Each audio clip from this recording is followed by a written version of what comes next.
Oh, you seen much combat? Oh, you seen much combat? I've seen a little on TV. Seen a little on TV. Oh, you're such a comedian. You're a real comedian. Yeah, that's why they call me Joker. Well, they call me the Joker. The name of the place, I like it like that. Aye, sir! Welcome to another episode of the Plot Pals podcast. In this episode, we're going to talk about Full Metal Jacket! A fantastic film that can be analyzed line by line, scene by scene, part by part. A film about duality of man, morality, the Jungian thing, about violence and death and fear and fascination and friendship, about so many different things. All these things are on one part, but it's a Kubrick film, so that should say it all. Like, it's a you don't visual need a film. I know, exactly. You know what? Exactly right. Yeah. Because for me, like, watching a war film is hard. It's actually hard work. Like, Exactly. why would you want to do that, you know? I Because know. everything you listen to affects your life. And so normally people are like, I'd rather watch something positive. Maybe it's about somebody achieving good things or like some Yeah. kind of like romance. But nobody wants to go out of their way to watch a film about other like killing people. Exactly. And you know, the whole time even told you, I was just reminding myself, oh my God, don't get brainwashed, don't get affected by these things. Oh my, I was just feeling that I was getting like affected by that. You are nothing but unorganized, grabastic pieces of amphibian shit. I was getting Exactly. influenced and I was like, no, I don't want to. I even like turned off my headphone. I usually watch the movies with headphones, but like, no, I just don't want it to be in my headspace. Not at all. It goes deep exactly in and you get brainwashed like the soldiers. And the worst part is that it's all insulting. So the first part, like, they're all humiliation and it's just not good to listen to. Like, I know some men would say that, no, we're tough and we're not going to like get affected, or like we love war movies, but like it doesn't matter. Like, you have a mind and that mind is going to get affected and get whatever, like soaks whatever it's given. So I know, it's so true. nobody's safe. Like, this film is my favorite. Yeah. And still, I've only seen it a handful of times because each time you go in, you're really saying, you know, okay, I want to get these negative emotions. I want to think about death Right. and what the worst things that people can do is. You're like saying yes. It's almost like the devil coming to take over you. I know. And so it's tough. And really, the only reason people even watch this film is because it has like these funny beats in there. Exactly. You're so ugly you could be a modern art masterpiece.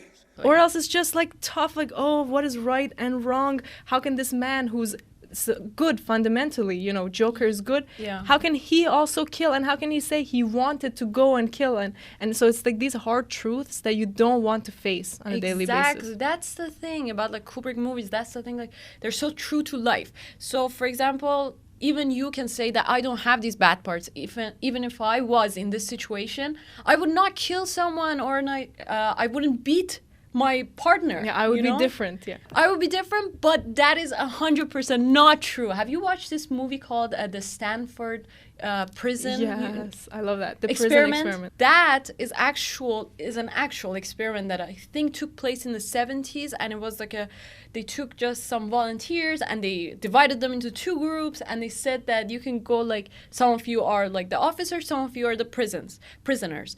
And then these officers actually got so influenced by they got drunk by their power that they would take advantage of these people and they would beat them and they would like say everything, like humiliating things, even though they were just normal, everyday people. So it's like all of us have that, and in the position of authority, we would take advantage of others and do these things, and we all have that shadow part.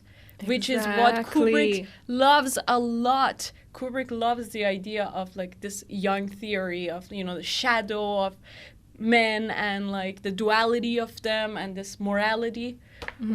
It's so cool. Such a great topic, because you think, how could atrocity such as the Holocaust happen, you know? Yeah, right. How could somebody kill millions of people? This is beyond us. Me and you are better. We would never do such a thing. And then you realize, exactly, it's these structures that once you get into it, and once, imagine you're just in a room with a gun and you learn to say, this is my rifle. There are many like it, but this one's mine. This is my rifle.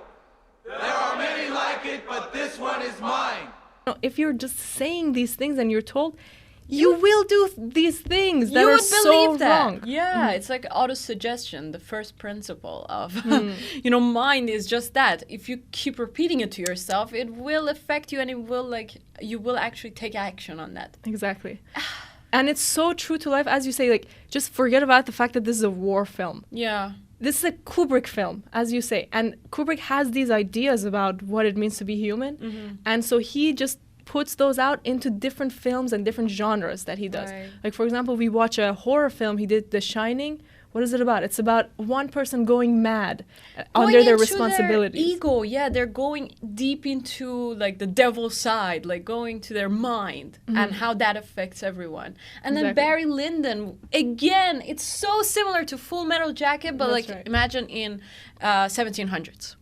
So it's Exactly. so beautiful. And actually, I saw a lot of scenes that were so similar to Barry Lyndon. It's crazy. That's right, because one director has one kind of main life purpose. Yeah. And usually this is the case.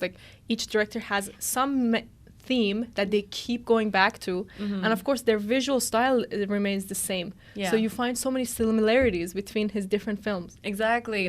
For example, there was a scene in Barry Lyndon that they were the soldiers were fighting and they kind of provoked each other, and we saw another one in here. It was so similar, and I was like, yeah, that's the thing. That's so true. He loves these topics of a group of people coming together and somebody naturally becomes the leader.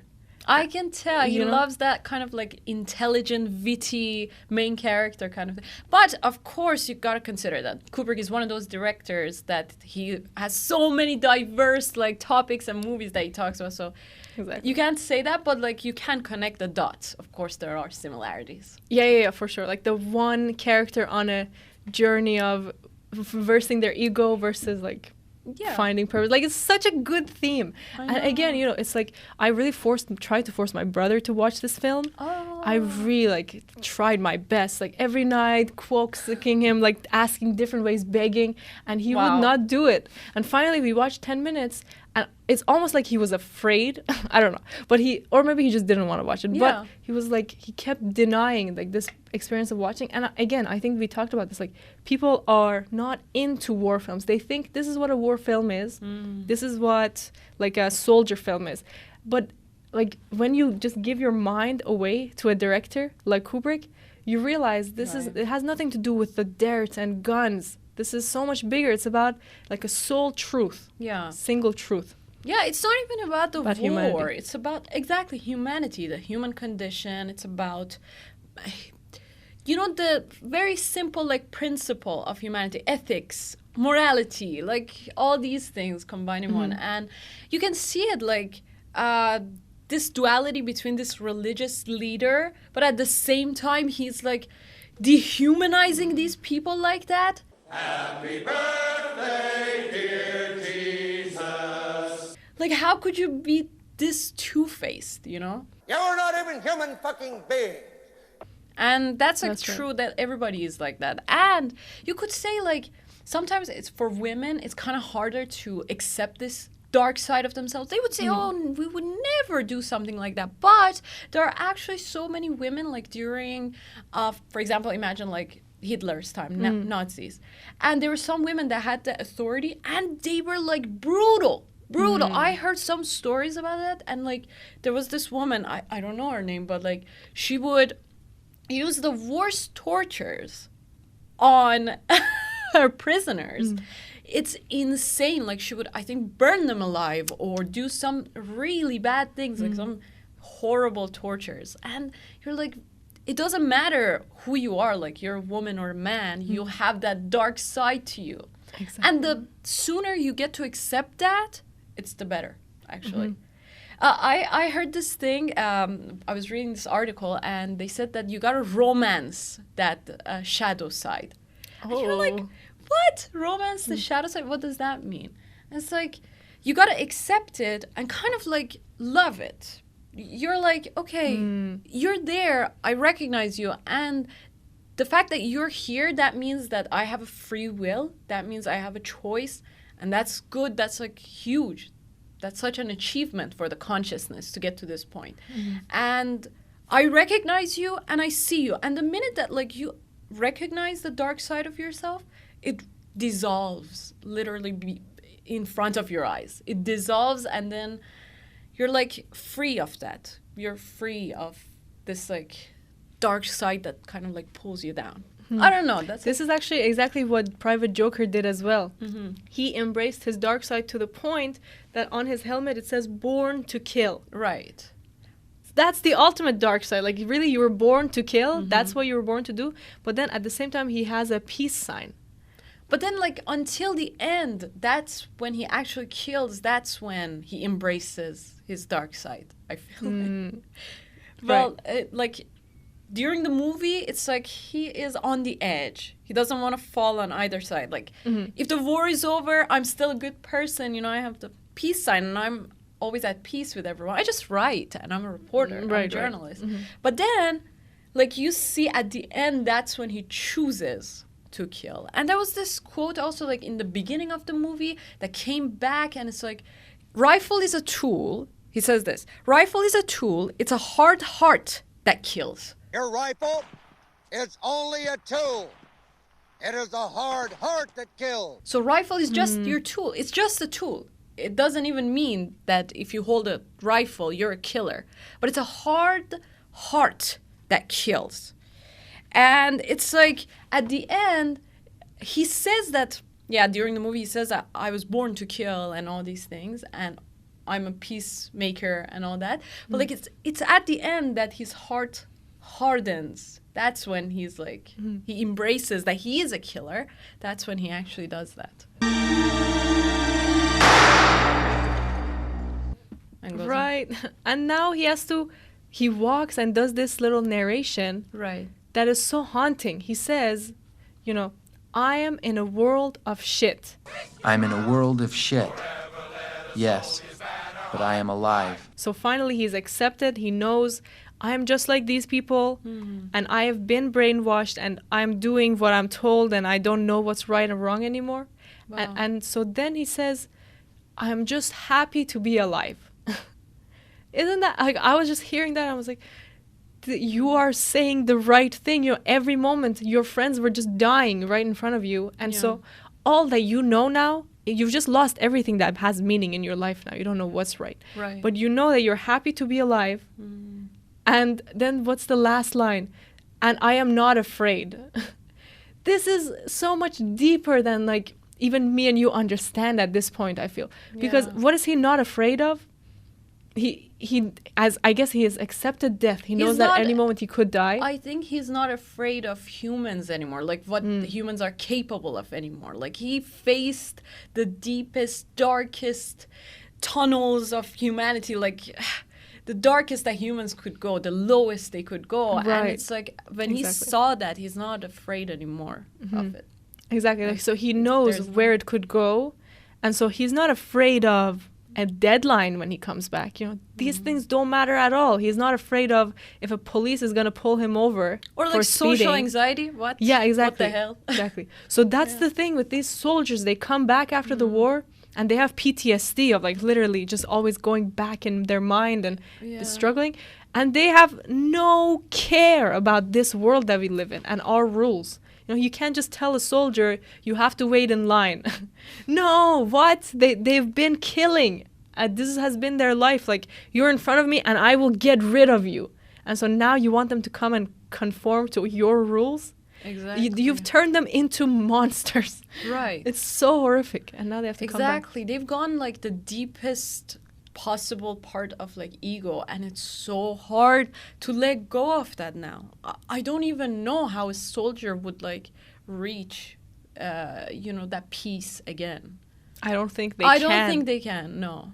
And do you think they were forced to go to war? Because, for example, in a country like Iran, you have no choice. You are 18 and you're like, okay, I'm enlisted. Great, my life is over now. Right. In Iran, if you're 18 and older, you have to go to the army for 2 years and train. 2 years! Imagine these people were there for 8 weeks. 8 weeks, and they think that they did something in Iran. Like, my dad tells us stories of his army and, like, what they were doing, and it's like, oh, frightening. I know. And there's actually a Brainwashed. funny proverb that they say in Iran, a saying that they say is that men go to army for 2 years and they have a story supply for like their whole lifetime.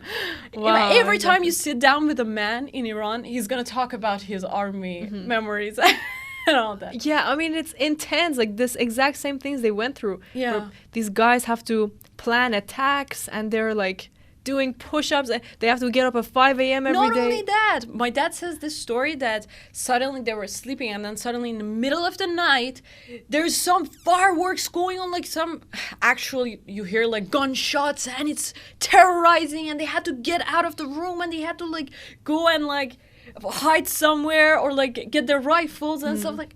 It was That's just exactly like the movie. Exactly. I hope they're just fucking with us. I ain't ready for this shit. And it's just like what do you say? Training. A training kind Drill. of thing. A drill, exactly. It was just a drill. But like, imagine how terrorizing that is. Wow. And they do that for 2 years. When I was a kid, I really wanted to go to the army. I was like, Wow. this is what I want to do. Why don't women get to go? But what the hell? You know, you go in there and you're like, my brain is yours now. You feed me what you want Right. to say. I have nothing to differentiate me from anybody Yeah. else. Like you see You that. lose your name the first day. Yeah. And that's like, I know we talked about the fact that it's good to lose your identity and all that, but like lose your identity to something greater, to like, to God, not to human, not to Exactly. destroying life, not to destroying like other people. That's like the devil itself. Like that's like the lowest you could go. That's so true. You lose your identity separately. Each person loses their identity. That's good. They're going towards a higher purpose. But these people, all these white shirt, white short people, they've lost their identity to this army drill instructor. Exactly. You know? He's telling them, you do this, choke yourself with my hand. What the fuck? Now choke yourself. God damn it, with my hand, numbnuts. And like, this is the most horrific thing. Like, if you just objectively think about it, a human tells another human, you come choke yourself with my hand, like come to my hand. And in that world of the soldiers, that's an okay thing to say, and the soldier has to listen. How I can't believe it. dehumanizing. How like so little. Like, this person thinks they're God or like they're someone. It's just nothing. And they even say it like you could get killed, but the Marine Corps doesn't. Marines die, but the Marine Corps lives forever. It's such a brainwashing. Like, they're telling them, you know, your life doesn't matter, by the way. Like, Yeah. you could die, but because you're part of the Marines and the Marines live, you get to live. Isn't that amazing? And the Marines are like, oh, yeah, that's It's right. so dystopian. You know, it kind of them being in uniform, them being like this humiliated by this authority kind of reminded me. I know it's like such an exaggeration, but like it reminded me of Iranian schools actually. We wear Exactly. the same uniform and then we had these like principals come and like look at just like that. Did you see like their nails out like that and they were like standing? We had that same thing. Every morning they would come and like look at our nails, see if we had some like nail polish on it. Or that Yes. we were like, we had to be so like clean and everything, like completely tidy. And our hair shouldn't be out, by the way, of like this. And these are like little kids already being put into this. Right. And then we Training. had this like army-like thing. So we would say, they would say in the name of the leader of the country. And then you had to do this. And then, and then you had to like. Exactly. It's It's fucking not cool at all. You had to do that. It's so insane. And you do that from the first grade, by the way, until you graduate, 12th grade. Yeah, so for 12 years, every morning you do this. You do that. And not to mention, in every class, like, all the essays that you write have to be about God. And I'm not saying that this is a bad thing, like, spirituality is good, but they force you to say, okay, write an essay about mountains, but your conclusion statement has to be Yeah. that, but God is great, and I'm grateful that the mountains exist. Not only that, like they would have these specific books and I don't know, like classes and courses just for the religion, and they would like force these ideas and say these lies to to these students. Yeah, exactly, the brainwash hour. They brainwash you so badly. It's so crazy. Yeah, imagine there's some woman sits there, or man, and they're just saying, and then this prophet did this, and then this happened, and that's when everything changed. And now, if anybody doesn't pray at this time, they go straight to hell. And like you're just hearing these over and over, and like you hear, you know, our leader is a great man. This 80-year-old guy, he's so kind. And King was so bad, and King was the enemy, and America is the enemy, and the West is the enemy. West wants. Oh, they say this. West is in the soft war with us. They're trying to influence our kids with their media. And, well, that is kind of true, but, like, Western kids are also being so much more affected, so I don't think, like, it's like they're investing their time to just, like, they say, oh, Iranian kids are so brilliant. Let's just go and invest so much money to, like, I don't know. Infiltrate their minds. Yeah, I know. And meanwhile, the Iranians are. So you imagine me and you went through this exact same training. Right. Like brainwashing. I know. And so there's so many people. Can you imagine in the how world. hard it is to like get rid of these things that you've been taught? Every decision that you make is kind of like unconsciously related to what you went through. Exactly. And also, I mean, brainwashing is a way that you learn, though. So I think you can positively brainwash yourself. Of course, that's the thing. Like, mind is like a field. Imagine like a farm field, and you can farm anything you want. Right, you can exactly. just have any kind of like result that you want from this. So if you know the power of your mind, then you can be the one that takes control of it. And like, imagine now. You're in control of yourself and you're like, okay, I want this thing in my life right now. That would help me grow. So you think about that and you repeat that to yourself. Exactly. And then it would like give you the results, of course. Exactly. Like every night I brainwash myself by putting this video on. That's this guy talking and he's like, I am a confident person. Love that. My motivation grows stronger every day. I am so great when I talk to people, you know. It's like, and this is exactly like brainwashing the same way, except that at least like it's saying good things. Exactly, right? Like you can't go wrong with that. I used to listen to affirmations a lot. Right now, I'm also doing like mostly. I used to like just put it under my pillow and just sleep with that. Yeah, and that's good. But right now, I'm doing it more with meditation. I'm like, you can't go wrong with it. Like at the end of the day, you're more positive. It's true. You're not stressed anymore. That's but, you know, now I'm realizing, though, it is still a brainwashing tactic. Like, if you need that to fall asleep, that's a problem. Like, you shouldn't need anything. Exactly. You're learning your lessons. I love that. I love good, yeah. So let's talk about now point of view. Okay, let's talk about Kubrick as a filmmaker and the point of view that he chooses. This film has nothing to do with a regular story beat, like scene by scene. Okay, so the first thing you notice is that there's two distinct sections. This doesn't even happen in a movie. Okay, Kubrick movies are, I think, notorious for that. Now I just watched a few movies of his, but like it's so clear. We see in Barry Lyndon, there's a clear two section. Like it actually says part 1, part 2. That's right. And they're always like the part 1 is the naive person and the part 2 is like their dark side. Usually it's like that. And then it happened here too. I saw like the distinct division between these two, and it's so I like it. I like it a lot. It's like when we talked about Barry Lyndon, it was like the rise and the fall of the character, and that's amazing. And also, as you say, you don't have one main character. Not even in Barry Lyndon, that was like a mainly one character kind of like story. We still don't have that. It's like the world. It just showcases the world, and maybe the world is also the symbol of humans. Right. So exactly. It's just so beautiful how Kubrick does Now that you say this, I actually do see it in all his other films too, right? 2001, again, there's parts. So and then Shining, of course, there's these sections like Tuesday, Wednesday. Yeah. So this you realize is his style of storytelling. There's no right and wrong. We've learned this. Like as long as you get an idea across, that's right. You are telling a good story. So this is his style of like, I'm gonna really organize. First, I'm gonna get you to go through this, and then a second thing. So what do we go through first is this brainwashing period.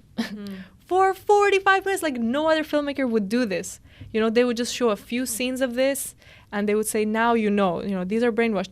But no, Kubrick shows us every like night and day and running and walking and closing their shoes as an experiment. It feels like. God, I was like, why is he dragging it too much? Because I knew that if it was any other filmmaker, that would have been just like a few scenes and then we would immediately go to war or like some other stage of this character's life. But no, it just keeps going and going. And you even get attached to some character that you weren't even supposed to. Right, exactly. So his films are more about the experience, like moment by moment, what it makes you feel, as opposed to like, oh, here's a grand story. Let's follow along, see what he's going to do. That's true. So this different. Is the realization I came to. Kubrick movies are lifelike. Okay. It is not made for the mind to comprehend. Now let me explain. Right. Mind wants something, like ego mind wants something quick. It wants something fast. It wants some high dopamines, like dopamine after dopamine after dopamine. It wants like hits. You want to give it something. Imagine like you're watching some TikTok or you're watching even this YouTube video. We try to have some hooks in the beginning so you could like stay with us. But Kubrick is not like that. Kubrick's movies are life. Life does not have anything to do with time or space. It's not bound by time or space. So right. It's dragging. Exactly. It feels like, why doesn't the time go? Yeah, and why am I stuck to this? I want to go to the next thing. The exact word I used when I was writing about Kubrick, it was like, I feel like I'm in a time capsule. Yeah. It's like his movies are in a time capsule in their whole universe, in their own bubble. And there's no time in that universe, and there's nothing there. And you're just supposed to be in the moment. You're just supposed to be there. Exactly. And that is life, and I love that because like it reminds you, these movies remind you that you have to be in the moment, that you are so stuck in your mind that you just want something new, you want something exciting all the time, but it's not you. It's not life that wants that. It's your mind. So that's good. That's the first lesson that you get from Kubrick. Such a good lesson. It's 100% true. The second thing was that it exactly is just like life. It has the traumatic points and the fun points. So you have like the low points that like something bad happened, but then immediately after that, like I know. Immediately after there is a funny scene. So this is the kind of like thing that I use to describe like sine wave. Yeah, exactly. And it's not even like this. It doesn't even change. It's just so constant. And that again is like life. So that's what's so unique about it. Most movie makers or creators, I think, are going for, I want to entertain the mind of the audience, I want to brainwash the audience. But Kubrick goes for, I think, I want to just show how life truly is. The thing that you're avoiding all the time, staying in the moment. You know, for example, you don't want to be in the moment and like face the traumas that you have like at the moment. You instead go on your phone. You want to distract yourself. So Kubrick's movie is not one of those movies that you go to distract yourself. Exactly. It's something that you go to learn to be in the moment. I love that you came to this realization. It's so true. It's exactly what you say, a time capsule. As soon as the movie starts, you're in it. You know, it's now this is all that matters. Your tea, your whatever, your other things don't matter because you're now in the Kubrick world. Right. And it's exactly like a hypnosis. I know. You know, like the way that he makes the sound effects and music and the visuals and the way like characters look at the screen. You know, they're usually these wide-eyed or like, What is your major malfunction, numbnuts? like it's a way of literally getting you deep in. That's true. And so for those 2 hours, you're in Kubrick's world. And what happens then is you hear his mind, like his thoughts. Right. And it's super orchestrated. Like this film especially does feel like, sometimes it feels like documentary, you know? Especially That's what I was saying. Kubrick is just documentary, I think. I know, but it's not. Like it's so detailed in the script process. Right. But it's made to look like a doc. Exactly. Like, especially in this one, there's literally a scene where people are giving interviews. There's the camera style of like following them. Yeah. So it feels even extra real. But it has nothing to do with reality, actually. Like, this is the first time I'm realizing this, is this Full Metal Jacket film, when you compare it to other war films, is actually completely unrelated to war. It's like you see a scene, like the end piece, this end piece that's so important to the story. Is like they're trying to get into this house, and there's a sniper that's like shooting them down one by one. And you think, oh, this is about war. No, this is about, in the moment, a person who's trying to lead his team, and he's just become a leader. The previous leader has just died, and now one of his members has gone in and immediately died, and now he doesn't even know what to do, and he's saying, ceasefire, don't shoot, and he can't control, and everything is slipping out of his hand. Yes, and then some other person is getting up, animal mother, and saying, I'm going to lead, you don't even know what you're doing. And it's like, it's about Cowboy in that moment. How do you lead people in that point? Like, it's not even about the duality of man or anything anymore. Yeah. It's about, in that moment, what he's going through. Oh, so every moment, it's like a vignette. Like, first, this vignette of Joker comes to the war. Right. And he's like, okay, I'm looking for Cowboy. And so he asks some people. And then before he can get to Cowboy, he finds out there's some dead people, 20 dead people. And so he goes there. And now this film is just about him seeing these dead bodies. Right. And then it goes to the next thing, and it's like moment by moment, it's about these different things, and as a whole, it's about the duality of man. There's no fucking plot. I know. Cool. I thought it was just me that I was like, I don't know, a little bit distracted, or I couldn't, like, maybe at times there was too many sounds, I couldn't understand what they were saying, but I was like, wasn't he supposed to go to this like section with these other soldiers, find Cowboy? What is he doing now? Why is he here? Then you say this, and I'm like, okay, I'm a little relieved now. I know that it was just like in the moment. Exactly. He's on his way, but like right now. Yeah, exactly. There are, I think, these topics that he wants to talk about, like at each point of their journey. Yeah. There is someone that they get introduced to, and they learn something new. So, for example, the first one is they're in a helicopter. Oh, I know. That's and crazy. There's someone actually shooting innocent people, like farmers and like everyday people. Get some. And that person is gagging the whole time. The other soldier. Yeah. And it's like, oh, this person is so easily doing this. And then they're talking about now, I even killed like women and kids. And it's like, how can you kill women and kids? How can you shoot women, children? And like easily something like that. I know. You just get them to not move so much, something like that. But did you see how weird that scene was too? Like, why are they talking so slow? It's like, how can you shoot women and children? Right. So like, there's a reason, but in another film, they wouldn't drag it out so much. I just feel like they would shout, like, how can you shoot women and children? But in this film, it's like, Kubrick knows you're gonna keep watching anyway, so he just like stretches it so you can think about the sentence. Like, how can you shoot women and children? Why would you? True. So it takes 10 seconds, and it's just slowly he's saying it, and you're seeing this guy vomit. Kind of resonates with you. Yeah, exactly. I think, and we talked about it just right now, but I think Kubrick is the only one that could afford to make movies like this. I know. Because he was so famous. Because if you're not that famous, I don't think you can do that. Like, you could still do this, of course, but... if you have something to say, you can do it. Yeah. But most people don't have something to say. But it wouldn't be as popular until you are popular. Listen, this guy wasn't popular, by the way. Like, his films mainly flops. They didn't... Really? Critics didn't like it. Like, for example, this Full Metal Jacket, this reviewer gave it 2 stars. What?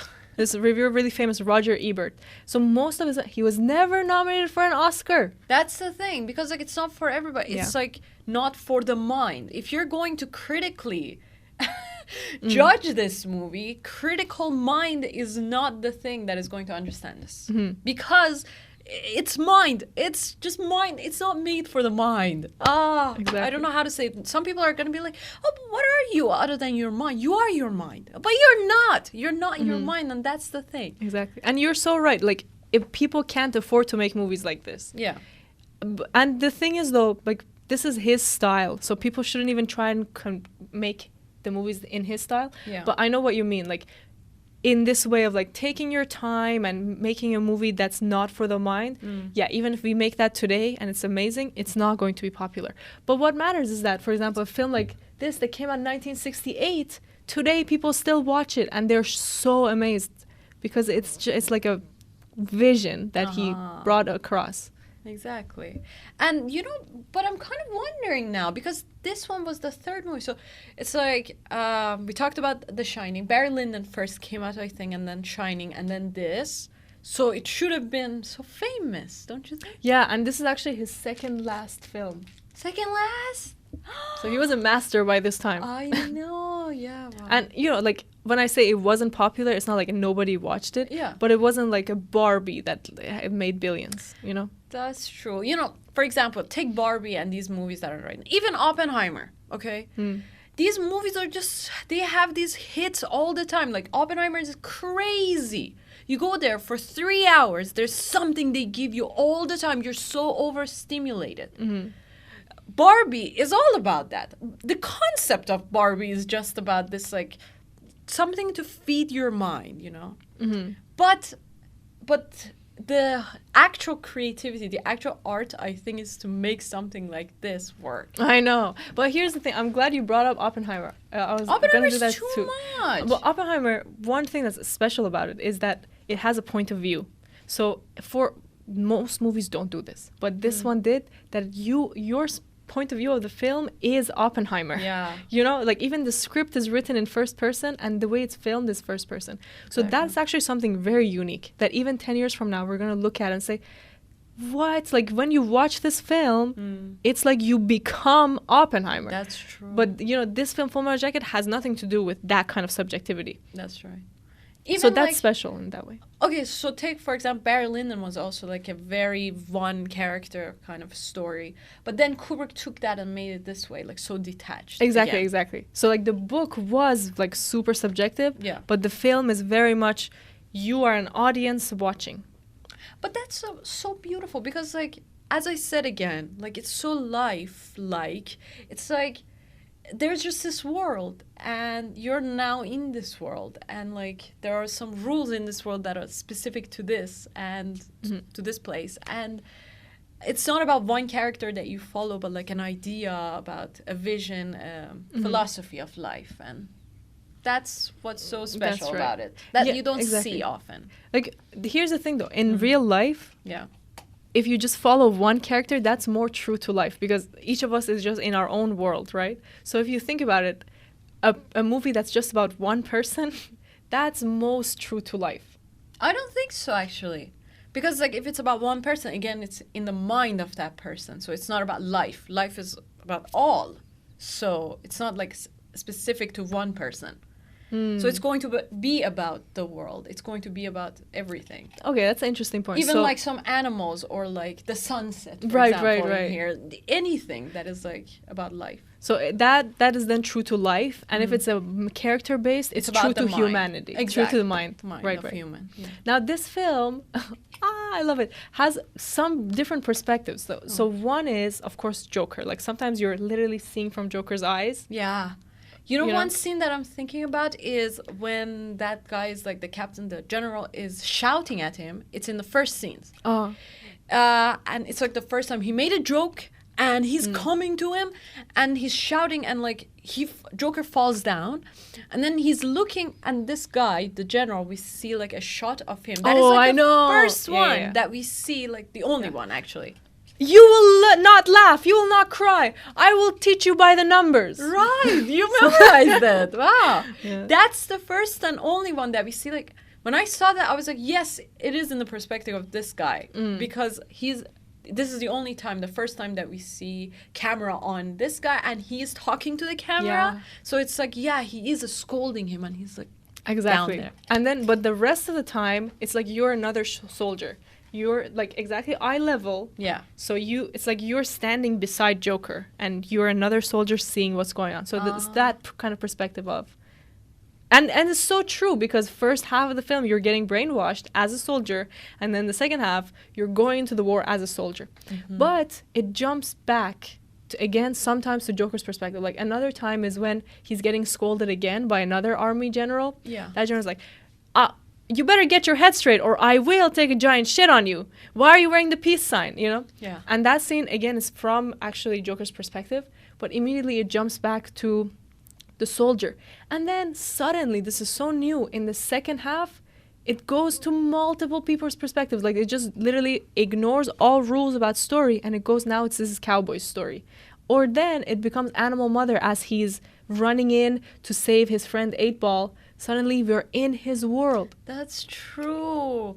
You know, It's that's amazing. also like, that's a good thing because it's new, but it's also very sad because like in the first part of the movie, I was so attached to this character, Private Pile, and I was like, oh my god, wouldn't it be just great if this guy would be like so powerful and then take advantage of, like, not take advantage of, but be much more powerful than Joker and everybody, and then shove it in their face and like be such a like powerful general or something. I was rooting for this guy. I was betting on him. Even especially at that scene when he's like, you see Joker get scolded by this Oh man. yeah, and he does better. He does better. I was like, yes, get it, go there. But then when I saw that Joker was like getting to the warehouse, and then he killed himself, I was done. Oh, the second half is like, no, I'm not listening. No, Right. Especially because like I said it to you before that, but like I know someone exactly like this, and it's just That's so tough. sad. These people actually do get like this kind of treatment from life. My mom always said, my dad always says that you shouldn't be weak, because if you're weak, people will take advantage of you. Yeah, actually, there's a quote in the movie that's, if the meek inherit the earth, the powerful will take it away from them, something like that. Wow. So if you're not strong, you will be taken advantage of. Look at that. Yeah. So like, and that's so true, because this person that I know also got the same kind of results, unfortunately. And it's so sad because like these are the people that usually in their childhood, because I know this person from childhood, they are not loved by their parents and not by people around them. So they always like, they are very kind, by the way, and they try to go out of their way to get other people's attention, but everybody just ignores them and they humiliate them until they grow up and they have these things and they still have this desire to get attention and love from others, but nobody gives them to them, even though they're so kind. But then they always like, get the worst, because like they don't get developed, so they don't become independent. They don't believe in themselves. They don't have any confidence, and even if they have so many talents, which they do, it all goes to waste because they don't have the confidence to use that. They always think that they don't believe in themselves. So it's very hard, and it was so hard to watch this person like that go through it. But And the way that I guess he did it was so real that you could actually connect it to yeah. a real person. That's the thing, like the actor was so wonderful. I don't know his name, by the way. I wish I did. Do you know? His last name starts with O, like O'Brien. O'Brien? Not O'Brien. But you know, he gained 60 pounds for this role. He was a thin actor. No! That's insane! Yeah, he was like, he really wanted to work with Kubrick once he got cast, and he was like, okay, I'll gain the pounds. Well, I mean, that's easier than getting jacked, right? So that's good. Well, but then imagine he has to lose all that weight after. Oh, What? God. Oh, my God. But He was really good. He was so incredible, especially like the dead eyes. You could see like after he got bitten by everyone, there was no soul in his eyes. Like he was black. It was like nothing was there anymore. Yeah, I know. And that, before the scene, he kills everyone, he looks like a snake. Did you see that? I know. It's horrific. Ah, God, I am in a world of shit. And how ironic. He's actually in the I know. And, you know, you kind of realize how important each, like, smile and look is when a scene like this is happening. But I was editing our film, you know, the one that we filmed in one shot. And it's really good. Like, we're very funny in it, and we're reacting to each other. And so you realize, whoa, you know, they're doing the same thing, but consistently over 2 hours. Like every scene, it's these reactions that make it funny and like make you want to watch. Like I'm thinking of the scene where he goes to meet Cowboy for the first time, and Cowboy's like washing his face. Oh, He yeah. comes, what's happening? And they hug, and like, What's happening? I hope I never see you again, you piece of shit. They the way hug he- twice. They hug twice. I know, it's so sweet. And like the glasses come off and they put it on so quickly. It's like, Right. I want to go back to the land of the big PX. Wait to get back to land of the big PX. Yeah? You know, and he's fixing it.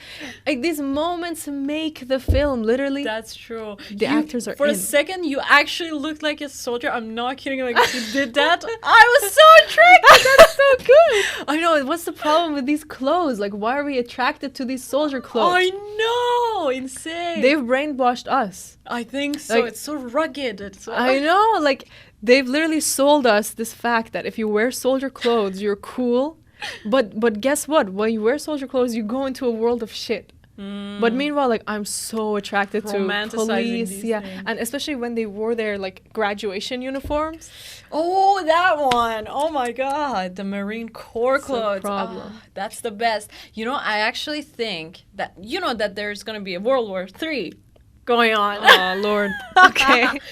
Wow. It's not fun. I know we're joking about this stuff, but like, I'm sure at some point it will happen. it will. Like, already, I think they were talking about like Britain going to war.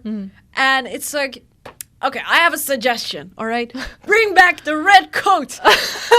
We want the red coats. Those are the best. Oh, wow. Oh, God, imagine like English wearing those red coats that they always had. You know, women were always, like during history, were swooning over Oh, these right. red coats. It was like That a thing. sucks. And so it's even in Berlin, so go watch that and like see Yeah, how if you beautiful they bring are. back the red coats just for aesthetics, like, yeah, still go to war, it's okay, still kill. I know. But the red coats, though, so good. But so sad. You know what? Like, I kind of think, why is there war? Why? it's the destructive mind, you know? We talked about it just now that like before the episode that like ego is always like going for suicide. Like by default, ego is made to kill itself. That's why if you give your whole life to your ego, you will eventually actually commit suicide. That's what most people that commit suicide happen to them, right? They just gave all the control to the ego.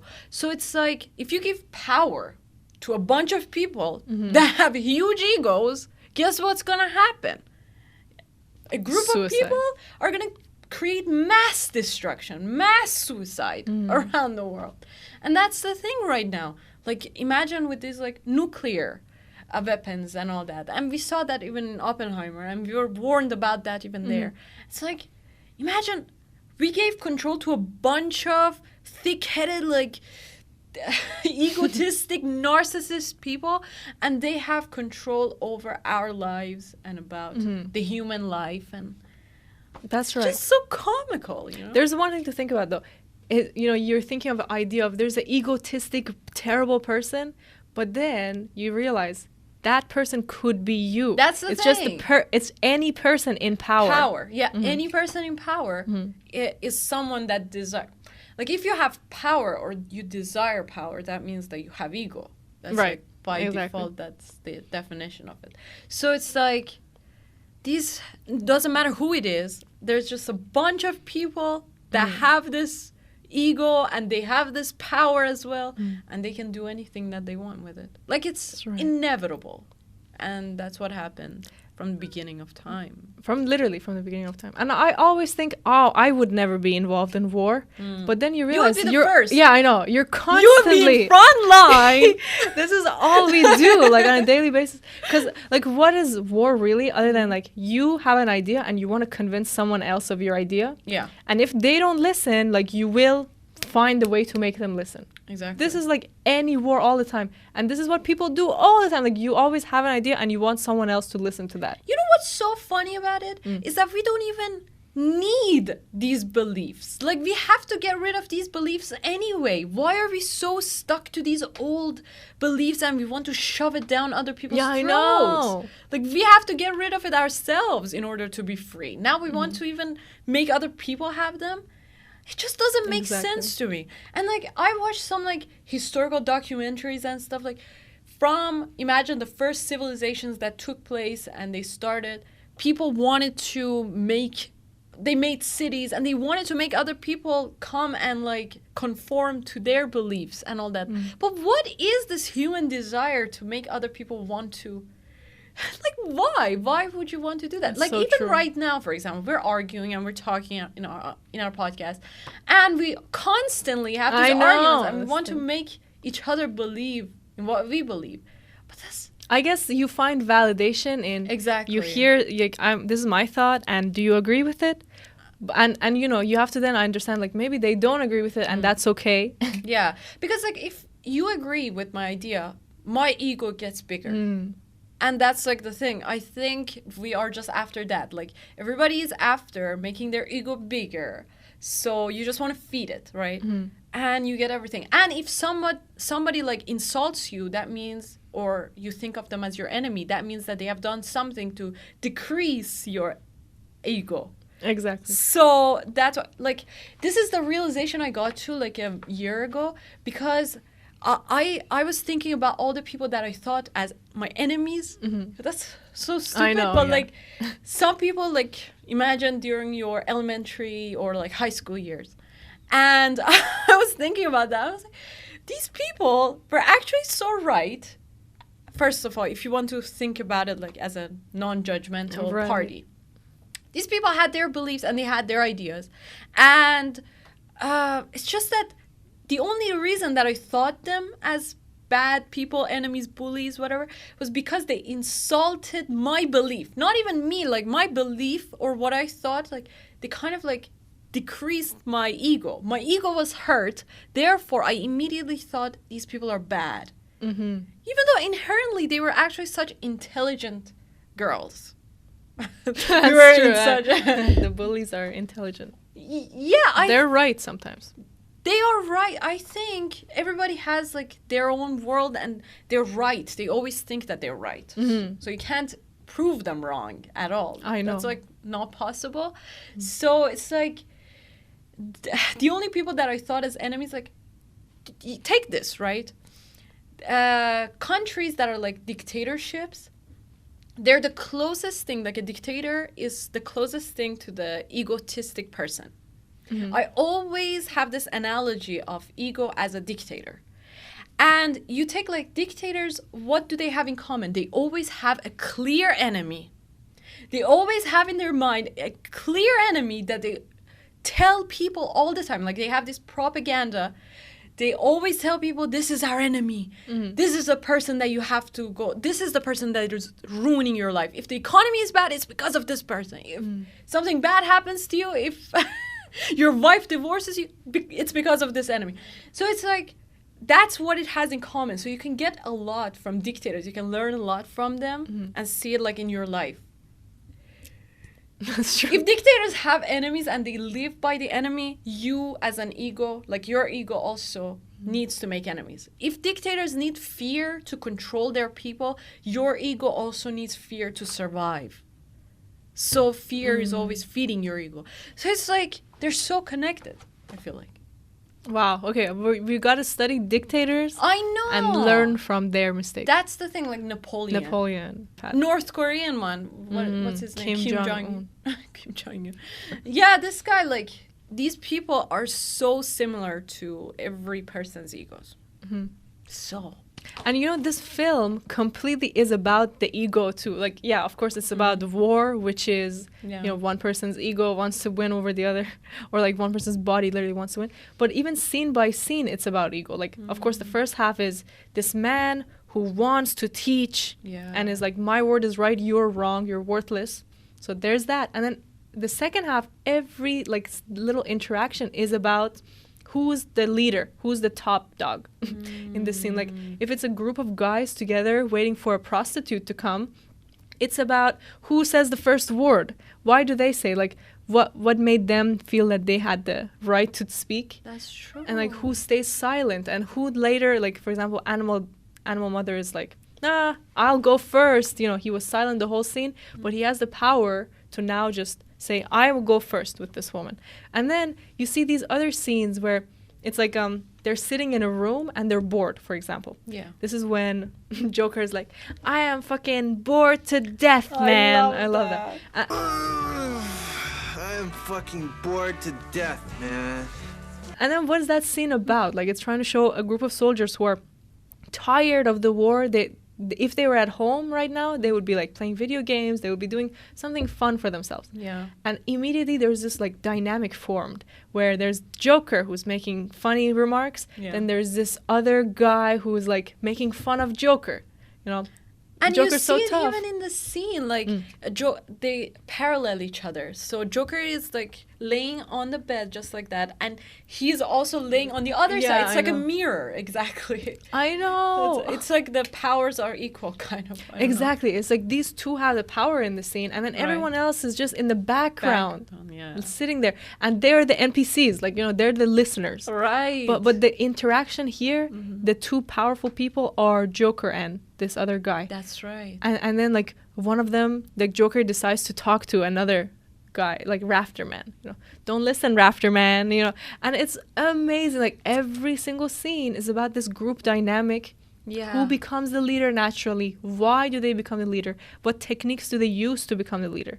That's right. And So deep. now that you say it, I kind of thought about this. You're so right.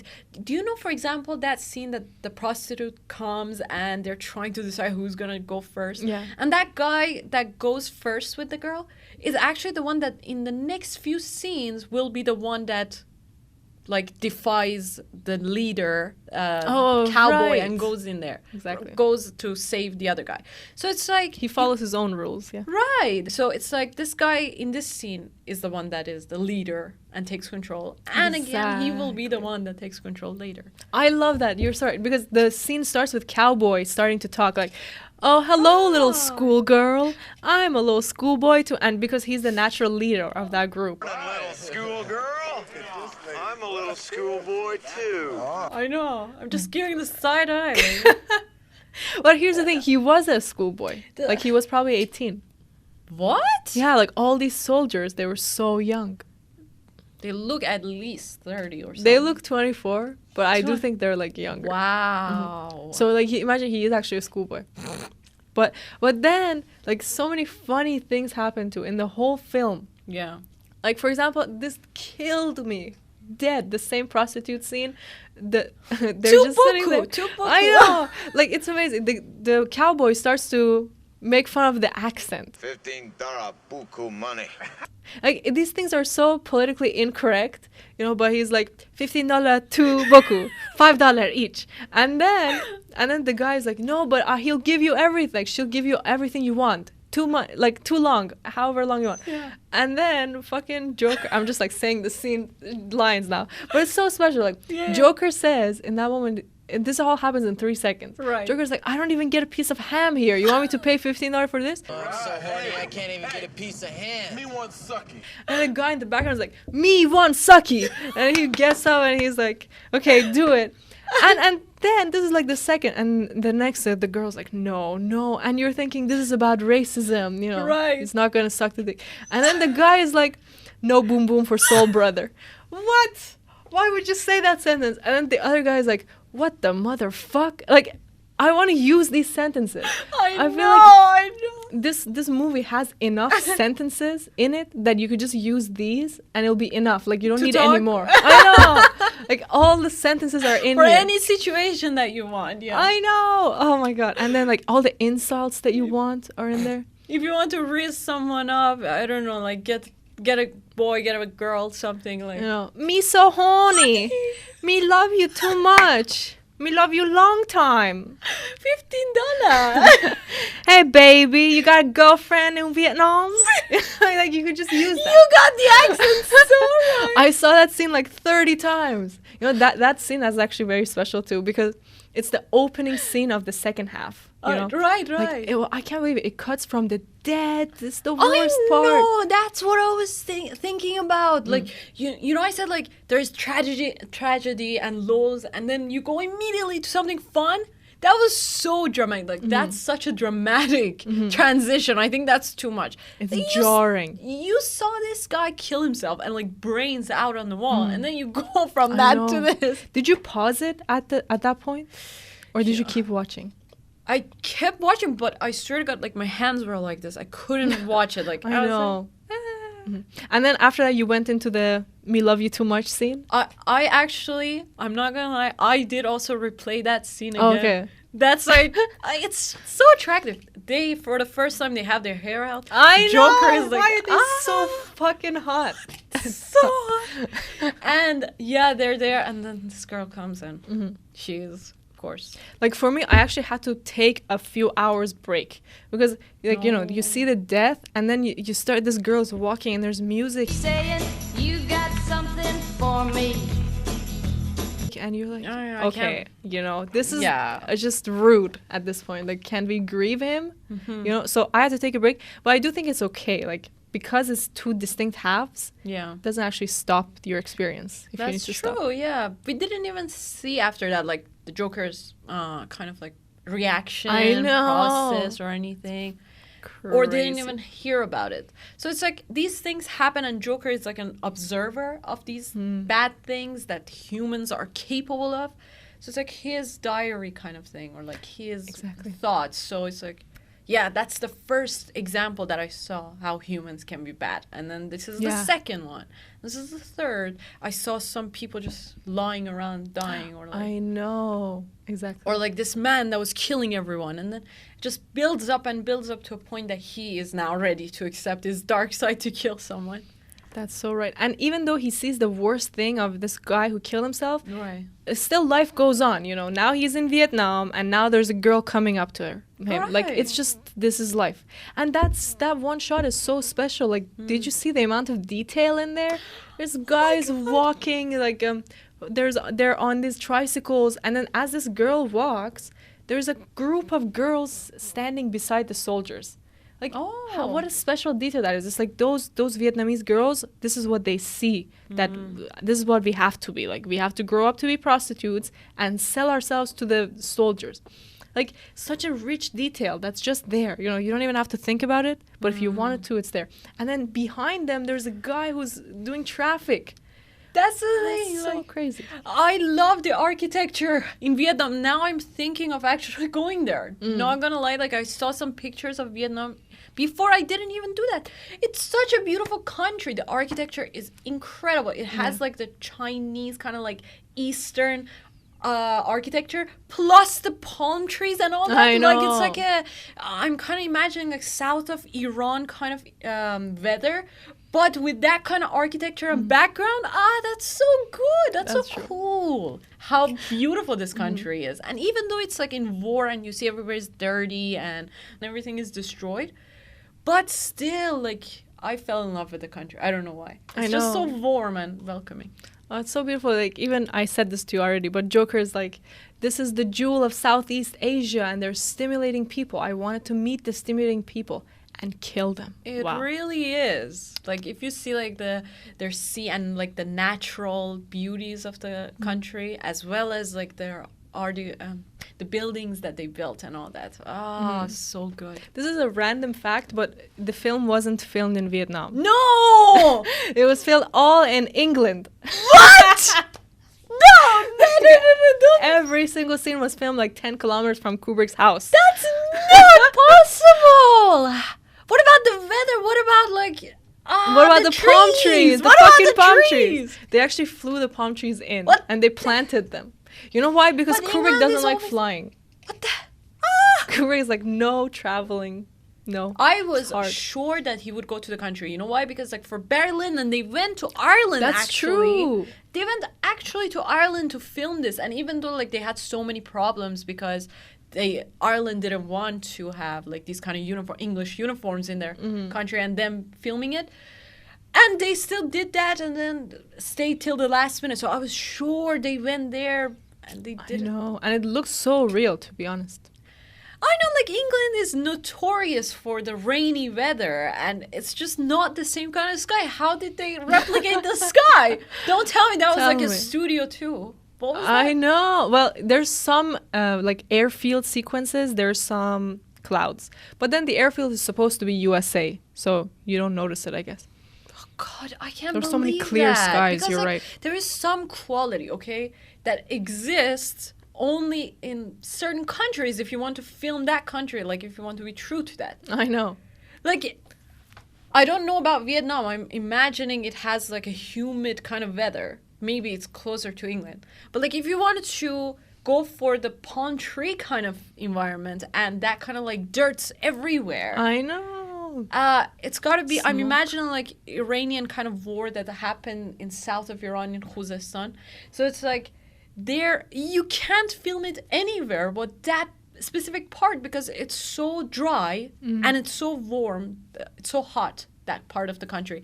And they have that specific trees there and they have this kind of thing. Like you can't film it anywhere else. Exactly. There's like hills, you know, you can't just find another hill in England that matches Vietnam. Right. How? So there's two possibilities. Either is that they really took liberties and Vietnam doesn't look like that as much as we think. You know, like they tried to replicate it, but it's not the same. I mean, of course, like I didn't see the pictures of like the Vietnam during war. Right. I should see that. And the other thing is that they were really careful of what they shoot. So like, for example, you see the first scene of the prostitute walking and you think, whoa, this is Vietnam, I see it. But it's very detailed. Like you just see this one view of the street. Right. And so they just brought like 50 Vietnamese actors and they put the posters and the kind of vehicles that are there. So they were really, yeah, exactly, like the type of bicycles, whatever. So then you feel like it's Vietnam and you feel like you saw the city. Right. But really all you saw was this one shot. That's true. So I think they were really But what careful about it. like the other parts when they're like walking in the farms or something like around that? There are fields and they're just walking there and you're sure that that dirt way, like that I know. way, that road is definitely in the east. That can't be in England. Yeah, and you know, there's this book that I did tell you about, this Seeing with a Movie Maker's Eye. Yeah. It has a quote that says, don't be fooled by the magic of movies. Movies are like this illusion, and it's so easy to fall into them. But then when you actually start to think about shot by shot, you realize you're actually seeing much less than you think. Like you just see two shots close to each other and you think you know how the whole place looks, but really it's the trick of filmmaking. So for example, they did actually fly in many trees. Like they paid for the trees to come in. But Kubrick was saying this would be cheaper than if I actually did go to Vietnam to film. That's true. So he ended up doing that. And then like these roadways, like, yeah, the road maybe you think looks very similar, but why? It's also because of these trucks, like military trucks that are passing. It's because of the soldiers and the guns. It's because of the other people on the other side of the street with their like Vietnamese hats. You know, all these different details that make the Affects you. landscape. What feel- about the buildings, like the apartments, you know, that they were destroyed? Did I they know. actually, was that in a studio or something? Because these kind of apartments are specific to East. I mostly. know, it looks so Eastern. I heard that there was a little area, like a tiny town in England, that was not in use anymore since the war. Like it was just abandoned. Wow. And so they got permission to go there and explode, like just start breaking things, make one building fall to its side. It was an abandoned area. Uh-huh. And it surprisingly looked similar in architecture. I know, because like, for example, imagine here, mostly in West or Europe, they use wood to mostly like That's true. make their houses. But like in East, because it's like a little bit more, because of, the natural disasters, Right, what's it called? Shaky. earthquake. Yeah. They have to use what is it called? Cement. Yeah, some specific kind of things I forget now, material to build the buildings, and it's so different than, like, it's not bricks or anything. So that's why the buildings and apartments look completely different. And they made the exact same things. I wonder. I know. That's so beautiful. Because here's the thing, like there's the one part which is the ideas and the script and the casting Yeah. and like all these details. And there's another part of like decision making on set. Right. Like you go in so deeply, like, okay, now this man has to walk at this speed and this palm tree has to be flowing. And so you go from having this idea, I want to make a film about duality of man, to now I have to make every single decision to make this film come to life. And he does it. Actually, And Kubrick Kubrick does is it. one of those people again. one of those directors that makes all the decisions. Yeah. And he does it successfully because it's so easy to get overwhelmed while you're on set. Like you even forget what your story was because now it's all about the tiny decisions. That's right. Should this guy wear an orange shirt or a red shirt? Wow. And you're like, it doesn't matter, just wear whichever. But no, it does matter. Every single detail matters.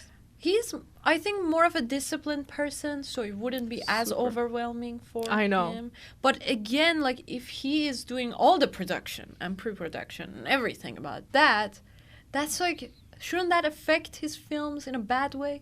Because, like, we saw this Amadeus, and you said that the director was just directing. Like, I know, he wasn't focused on producing at all. The best people, he casted the best people, like, he chose the best people for each department and made them do their job. But Kubrick is, again, like that other film that we talked about. What was his name? I forget already. Maestro. Yeah. Like Bradley Cooper, he wants to do everything himself.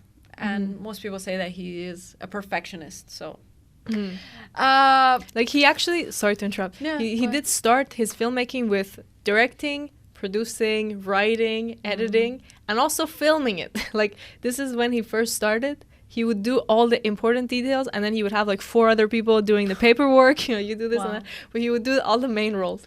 Wow. And then as he gets more, because he has a vision, like he knows this is what I want. I'm not even going to explain it to you. I'll get it. But then as he grew as a filmmaker, he would start to bring other creative people in, and then he would have these conversations like, this is the vision. How can we make it come to life? And what can you add to it? And these decisions would be made, and then the film would come to life based on his vision. Because like a tiny change would just ruin the whole film. Like this is a story about ideas and about like going from perspective to perspective. So if an angle changes for one of the shots, it would just be a different. Like it would not get the idea across anymore. That's true. So it's so important. That's so true. Now that I think about it, Kubrick is a dictator. Yeah, for sure. So that kind of makes me think that's why he's also so obsessed with this duality of man thing, because like it's something he deals with probably every day. Exactly. He has that dictator qualities, and it's not just me saying that. There's so many people. So I've read so much about him, and they say like he has these. He may seem like a dictator on set. Which is like, it's true. He has these visions and he wants it exactly produced as he sees it. And that's like the definition. He's an uncompromising He's not vision. in a democracy. Exactly. His set is not like that. Yeah. But the one thing is, everyone who works with him has said that they enjoy it. Everyone has said this took 10 months longer than it was supposed to. I was hired for this amount of time, but it took 10 months longer. Wow. Every day I was pushed to my limit. I thought this is how much I can do, and then Kubrick asked me for 30 more %. But everyone also said I learned so much. This was stimulating. He congratulated the people when they did good, and he scolded them when they did bad. So really? like one thing happened with the Animal Mother actor. Also, this is such a random fact, but Animal Mother, on his helmet, it says, "I am become death," the Oppenheimer quote. Did you see that? No, I didn't. I totally missed that until this viewing. Right. Because now we know Oppenheimer. But anyway, this Animal Mother actor is like doing the scene. This is the scene where he's like, you talk the talk, but do you walk the walk? That's so cringy. I gotta... It's so weird. Talk the talk. Do you walk the walk? Like, no one talks like this. I love the other, like, what do you say, like, these witty comebacks and all that. But, like, that last particular one line is just, not. I agree. I would laugh at that. Like, I would think you're a fool if you said something like that. I know. And let's come back to this. I don't want to forget the other one. Sure. But we got to talk about that. Okay, yeah. I hope I remember. It's about why do people talk weirdly? Why? Okay. And then the other thing is Animal Mother is acting. Yeah. And Kubrick says, do it again. And they've done it 40 times already. And the Animal Mother guy is like, what does this guy want? Like, he just says that to the other actors. Oh, he's exactly like his character. I know.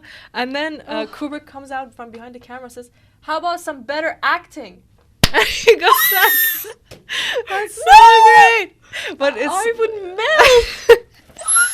Like, you're never taught to talk, like, you're taught never to talk like this to your actors, The actors are Really? special. You go up to them. You talk to them one by one. what do you think about this scene? You know, how do we act? But Kubrick doesn't give a fuck. He does his own thing. That's so good. Oh my god. So I funny. wonder what happened after that. Was it I like know. awkward after that or like fun? I Because think they people were know- kind of laughing, yeah. because they know his character. That's good. Yeah. Like if you're known for being like brutally honest, Mm-hmm. that's actually a good thing. You're not bound to always people please and go like Exactly. so. Yeah, Now, that's so good. Now let's talk about people talking weird. Right. So, because we know that Kubrick has a vision, and Mm-hmm. we know that what he says is worth like listening to, yeah. then we have to understand why does he make certain decisions. Like, what was his reason for the actor being like so slow? Like, you talk the talk, but do you walk the walk. You know, why was the Kubrick like, yep, that's good. That's a good take. Yeah. So you kind of have to. I feel like with a director like this, you have to try and understand him instead of just saying that's wrong, because he could have done it again. You know. what was the quote? Got it already. The question? no, the quote. quote. You. Oh, talk you to- seen much combat? Oh, that's so great. I've seen a little on TV. Seen a little on TV. Oh, you're such a comedian, aren't you? You're a real comedian. Yeah, that's why they call me Joker. Well, they call me the Joker. Well, I've got a joke for you. I'm gonna tear you a new asshole. Well, I got a joke for you. I'm gonna tear you a new asshole. Oh, what does it say after that? I memorized all of these. He's like, well, Pilgrim, only after you eat the peanuts out of my shit.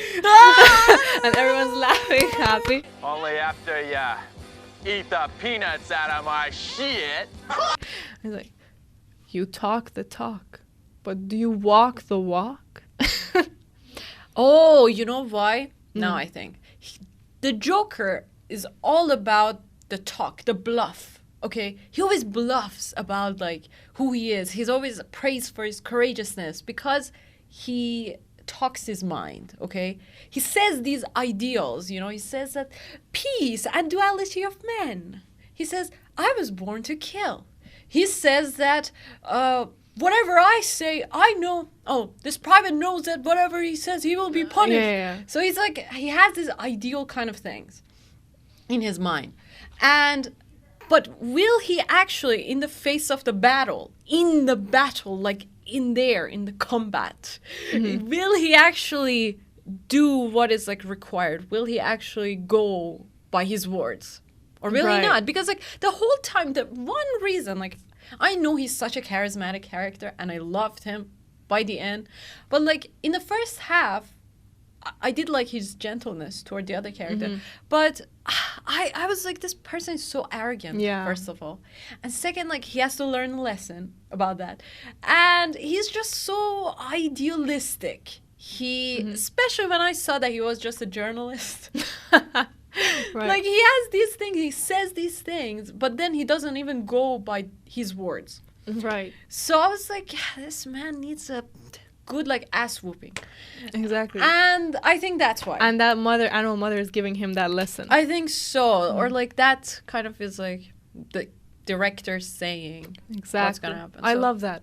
I think that makes perfect sense. Okay. And the reason I think that it's slow, like he says it's slow, is again because resonate. yeah, I know. Like it's not about the characters at all. It's about the audience member hearing every syllable. I love that. Thank you for saying this, because there are some things that are so obvious that I'm like, in real life, nobody would say that. I know. They're just saying it just for the audience to know. Like it's like a flash sign, a neon sign saying, this is the message of the scene. I know, yeah. You dumbass. Like it's like Kubrick just spoon feeding you with the lesson of the moral of the story. So for example, That's right. there's this scene that another general comes and he's like, what is that, peace sign? Oh yeah. How can you like have a peace sign when you have this? And then he says like the obvious statement. Well, not obvious, It's but like super obvious. Yeah. it's just such a weird way to talk. Okay, I don't think people would say this thing in this kind of situation.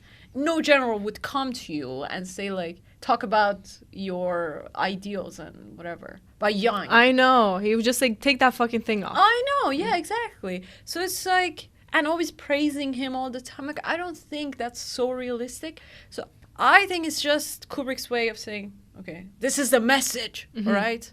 I don't want you to guess. Because, like, for Yeah, example, in yeah, The yeah. Shining and all the other things, it's so ambiguous.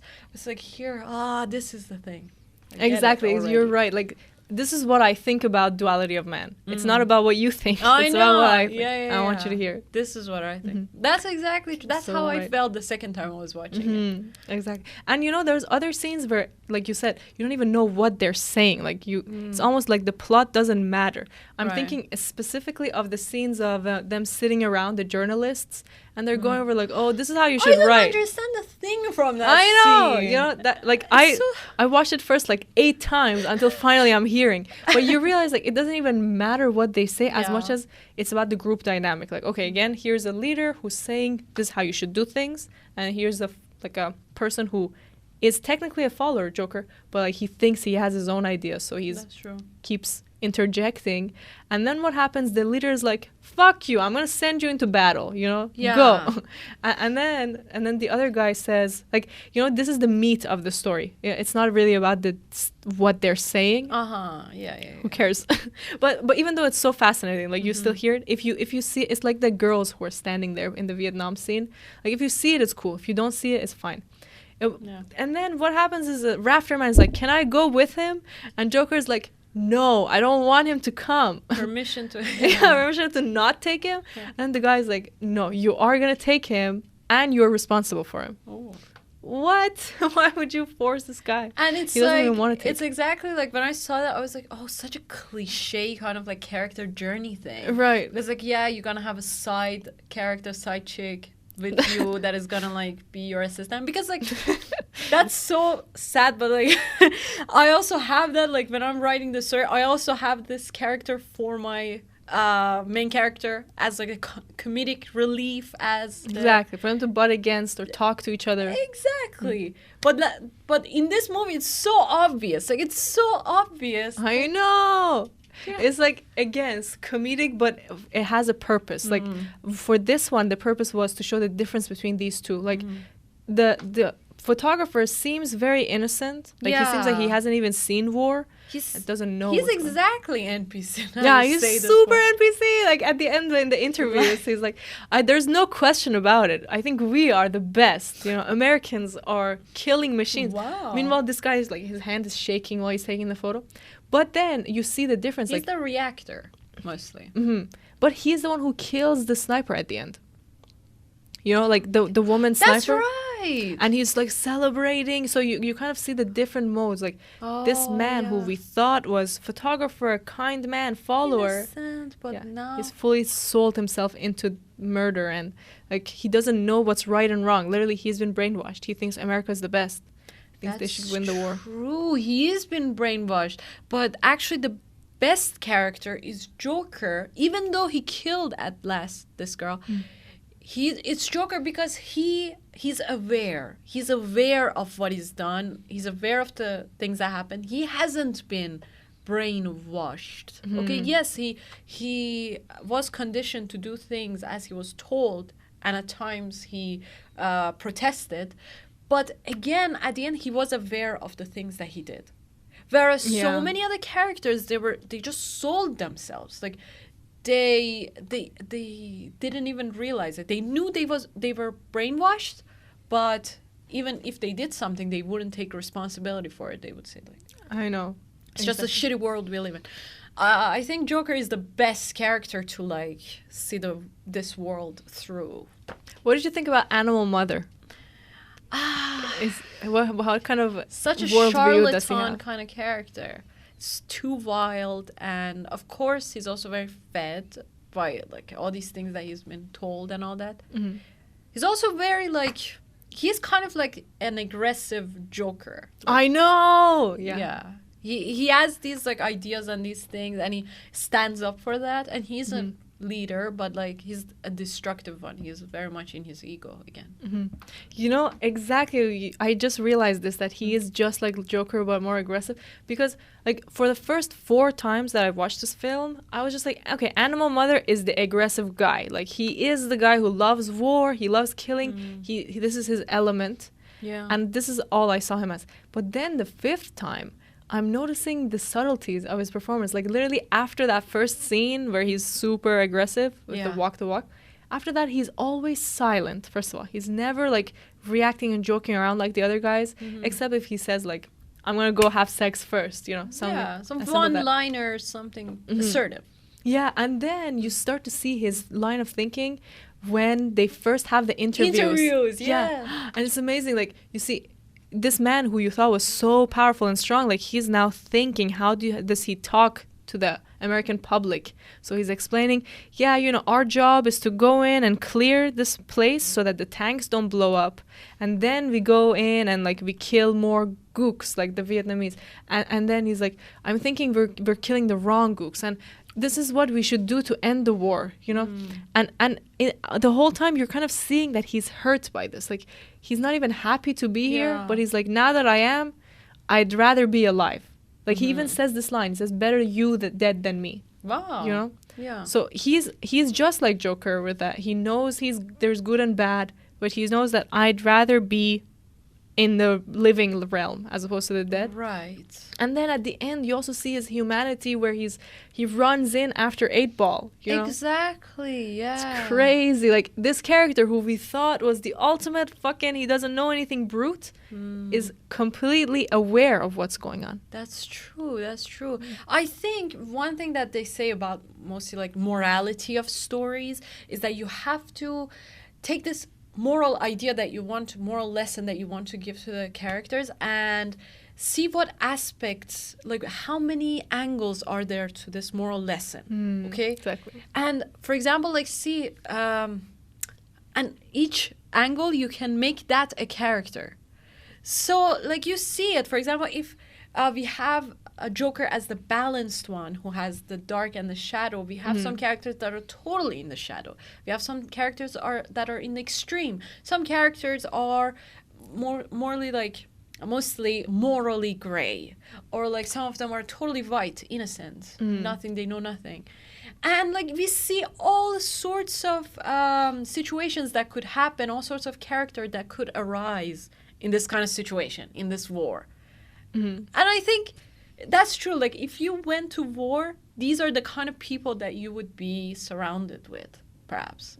Exactly. So not only is it natural that to have, like, people who think differently, Yeah. but it's also so important for your getting the theme across. That's right. By analyzing. Like, now I'm wondering, like, what about Cowboy, for example? I know. Cowboy reminds me of my dad. You know, he's a good man. He knows right and wrong. He's like upset to have left his country, but he knows like now that I'm here, this is the time to like lead and to like follow orders when necessary and joke around. You know, I'm appreciative of these people around me. Right. But like I understand also my place. So he's this kind of guy where he's not just trying to butt against the leadership. Yeah, I know. Again. Yeah, that's true. But like he realizes what he's doing is not amazing, but now this is his job. Like, okay, my job is I'm gonna fill him full of lead. You know, we're heartbreakers and life takers, something like that. Like, this is his job. And he goes into it. I think like exactly.